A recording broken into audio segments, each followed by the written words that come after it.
This whole chapter, or this section, is on the War of 1812. We'll go through the beginning of it, the second phase of it, and what effects came about from it. So you should be on 330. Okay, so let's take a look at the American story. It's about when the Capitol was burned down. It says, the war between the United States and Britain had begun in 1812. 2 years later, British troops were marching toward Washington, D.C. Dolly Madison, the president's wife, stayed behind until the last minute. With bombs bursting in the distance, she hurried to save important historical objects from the White House. This is a letter she wrote, part of a letter she wrote to her sister. She said, I have had a wagon filled with the most valuable portable articles belonging to the house. I insist on waiting until the large picture of General Washington is secured. It is done, and the precious portrait placed in the hands of 2 gentlemen of New York for safekeeping. When the British troops arrived in the city, they set fire to many public buildings, including the White House and the Capitol. The next day, a violent storm caused even more damage. Fortunately, heavy rains that accompanied the storm helped put out the fires. So you will be able to tell in certain parts of the Capitol building that there was a fire there and that they burned it down. You can still see in the columns there. So when we visit, they might point some of those things out. This war, it was a 2-year-long war, and they're going to break it up into 2 phases. So we're going to talk about 2 phases of the war. The first phase of the war being the British kind of focused on France because they were still fighting a war with France. And then the second part, them putting their attention more towards the United States.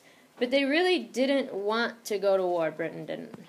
All right, so at the beginning, what they tried to do was they tried to avoid war. Now, you were supposed to read this section for today, and if you follow along, you'll know where we're at, and you can answer questions. How did they try to avoid going to war? Hunter White, how did they try to avoid going to war? Braden? They sent a letter saying that they would stop interfering with shipping. Yep, they sent a letter to the United States stating they would leave our ships alone, they would stop interfering with everything, with our shipping. But what happened? Brennan? It took too long to get overseas. Yep, it took too long. It was too late. Because by the time we had gotten the letter stating that they wanted to avoid war by doing this, Congress had already approved Madison's request and declared war in June. So it was just too late. So the war had begun. And we were very upset with what they were doing with our shipping and our sailors, so we wanted to continue this fight. So we're gonna focus here for a minute on phase 1. And keep in mind, since I said that phase 1 is them focusing on France, you've got to remember, since they're focusing their attention on France because they're still in a war, that means that they don't have their full armed forces over here. Alright, so they just have some troops, but not all of them. Alright. So they're concentrating on their war with France, and as you can see in the map and also as you read, where was most of the first phase of the war really fought? Where was most of the first part of the war fought, Cooper? The Atlantic Ocean. And not just the Atlantic Ocean, but the Great Lakes, kind of waterways. It was kind of fought on sea. Now, at the beginning of the war, our military was really weak. Why was our military really weak, Abby? Because they were unexperienced. Well, yeah, we were unexperienced, and why was that, Austin? Because Jefferson made the troops smaller. Yeah, Jefferson was trying to save money in the federal government, so he reduced the size of the military, or the armed forces. At the time, our Navy really only had 16 ships, and you can see a lot of the fighting is taking place on sea. Okay? And so not just the Atlantic, they set a blockade out, the British. You can see the blockade there in the map. There's also fighting going on in the Great Lakes. One of the most important, the biggest battles took place on in the Great Lakes around the shores of Lake Erie.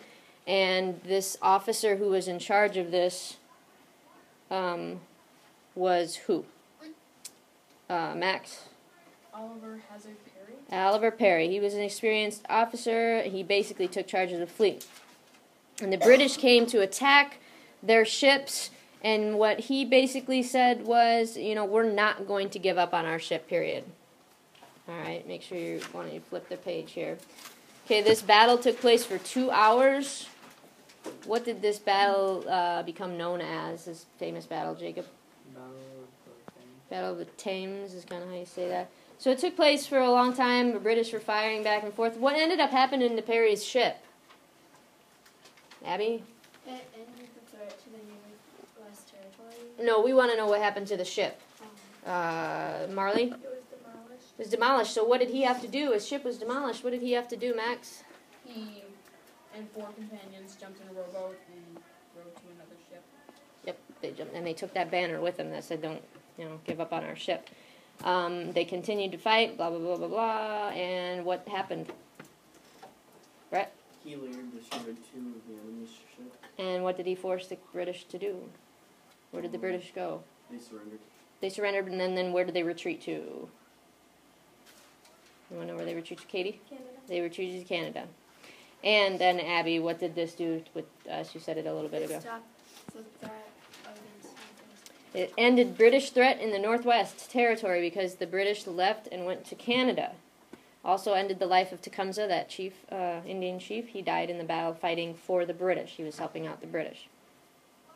Okay, so we're doing really well in the first phase of the war, but you have to keep in mind the British don't have their full troops here.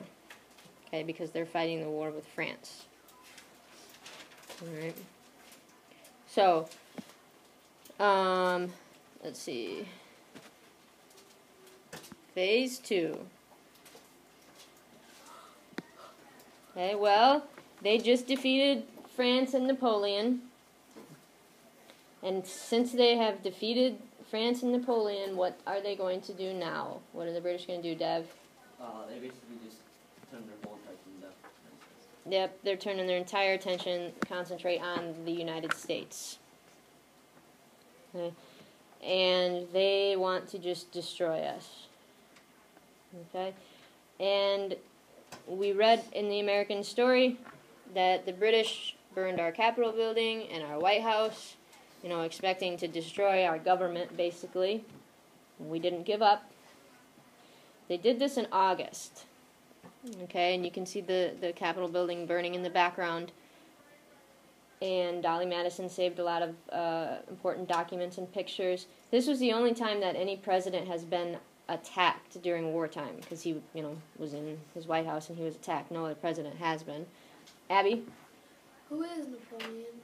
He's the leader of France. Okay. Leader of France. Okay.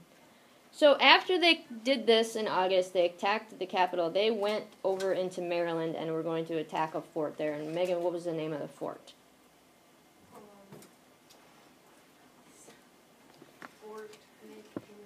Fort McHenry. So the British head over to Baltimore, Maryland, and they are planning on attacking this fort of ours, which is on the water.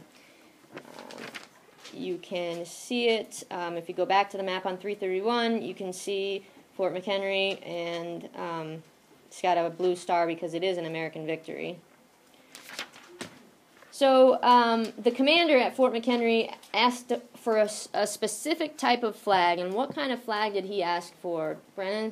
Big fat flag so the British can see it. A huge flag, so big that anybody could see it coming, especially the British could see it from anywhere. What does that tell you? What do you think that tells you, Brennan? They're ready to fight. They're ready to fight. They're saying, bring it on. So the British still have a lot of our sailors held as prisoners, detained on their ships, and one of the men that they have detained was Francis Scott Key, who was a lawyer, and he is detained on this ship, and this battle is happening. There's nothing he can do about it. And really all he can do to make sure and know nothing's going wrong is to see and make sure that flag is still flying. And if the flag, and him and other prisoners are just looking for that flag. And if the flag is still flying, what does that mean? That the flag is still flying, that huge flag they wanted. Brett? They're still at war. They're still at war. What else could it possibly mean? Not just war. Braden? Victory. It could be a victory. What else? But we're fighting, though. They're still fighting in that we're winning. Maybe, but maybe not winning. But we haven't what? They haven't lost yet. We haven't surrendered. As long as the flag is still flying, whoever flag is flying there at that fort means they've got, they're in charge of that area. So the flag is still flying, which means we hadn't surrendered to them. I mean, the British are just bombing the heck out of us. It was 30 straight hours of them bombing that fort, and that's all that Francis Scott Key saw. But he kept looking for that flag to make sure it was flying, and it continued to fly, and obviously it was a victory.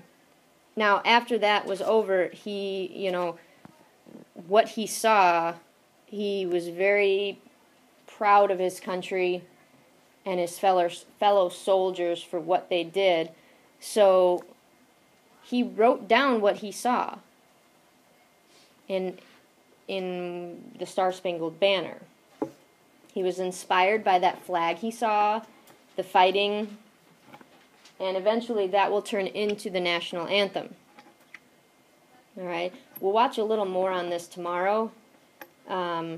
But if you look at the words, if you ever listen to the words, you will know that's what he saw happening. There's actually 5 verses to it, but we only sing the first one. But you can see what he's talking about: dawn's early light. When he says broad stripes and bright stars, he's talking about that flag that's still flying through while they're still fighting. Rockets, red glare, there's bombs bursting in air, and it says that our flag gave proof through the night that our flag was still there. They were fighting all through the night. The flag is still flying, and just showing how proud he is to be an American. All right. We'll talk more tomorrow about flag etiquette and the importance of this national anthem. So finally, in 1931, this is 1812 now, 13 or 14. This was written, and in 1931 it becomes our national anthem. Okay. So this takes place, we win Fort McHenry, and meanwhile the British are sending forces up to Canada, which we're kind of following along. That failed for them. But then there's stuff going on in the South. And in New Orleans in December, there's a bunch of troops kind of meeting up in New Orleans. And down south, who is commanding these troops down south? Will be a president someday, Cooper? Andrew Jackson. He becomes a big hero, huge hero from defeating the British down in the south. But it's kind of an unnecessary battle because the battle takes place on January 8th, 1815. Why do we say that this battle was unnecessary? Nick? The war had been over for about 2 weeks. The war was over for 2 weeks. What was the name of the treaty that ended the war, Max? The Treaty of Ghent. Treaty of Ghent. And the Treaty of Ghent was signed over in Europe on December 24th, so a couple weeks before that. But again, because of slow communication, it delayed the news, so that fighting still happened. But, I mean, it was unnecessary, but it really proved to be very well for Andrew Jackson. He became an American hero for defeating the British there.